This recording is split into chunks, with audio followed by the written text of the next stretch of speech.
అదే RTV app వార్తల్ని క్షణాల్లో చదివే అవకాశం ఉంటుంది. ఒక న్యూస్ పేపర్, ఒక టెలివిజన్ ఛానల్ మీ చేతుల్లో ఎప్పుడూ ఉంటాయి.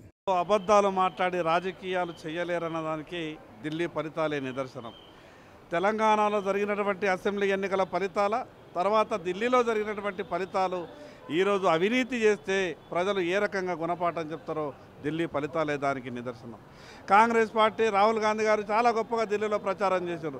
తెలంగాణలో మేము మోడల్గా రాష్ట్రాన్ని పరిపాలిస్తున్నాం, బీసీలకు ఎక్కువ ప్రాధాన్యతనిస్తాం, అందరికీ 6 గ్యారంటీలు అమలు చేస్తామని గొప్పగా తెలంగాణ మోడల్ని ఢిల్లీలో ప్రచారం చేస్తే కాంగ్రెస్ పార్టీకి ఈరోజు ఢిల్లీ ప్రజలు గుండు సున్నా పెట్టారు. రేపు ఖచ్చితంగా ఢిల్లీలో వచ్చినటువంటి ఫలితాలే ఈ తెలంగాణ రాష్ట్రంలో కూడా రేపు రాబోతూ ఉన్నాయి.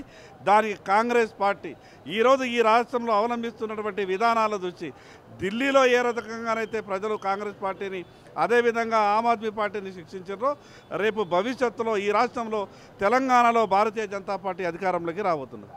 ఇది అసలు ఢిల్లీకి సంబంధించినటువంటి అంశం. మరొక క్వశ్చన్ ఇంకొకటి, ఢిల్లీ అక్కడ కాంగ్రెసే ప్రధానంగా కూడా గట్టి పోటీ పడడం వల్లనే బీజేపీ గెలిచిందని అంటున్నారు. ఎన్నికలు జరిగినప్పుడు అనేక రాజకీయ పార్టీలు పోటీ చేస్తాయి.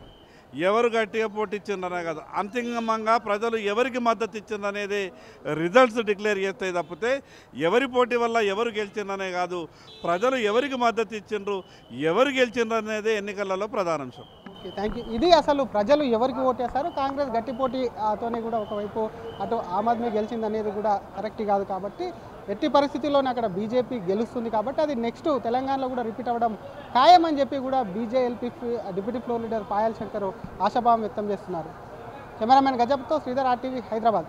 మరిన్ని వీడియోస్ కోసం ఛానల్ ని సబ్స్క్రైబ్ చేయండి. లేటెస్ట్ అప్డేట్స్ కోసం వాట్సాప్ ఛానల్ ని ఫాలో అవ్వండి. ఆ లింక్ డిస్క్రిప్షన్ లో ఉంది.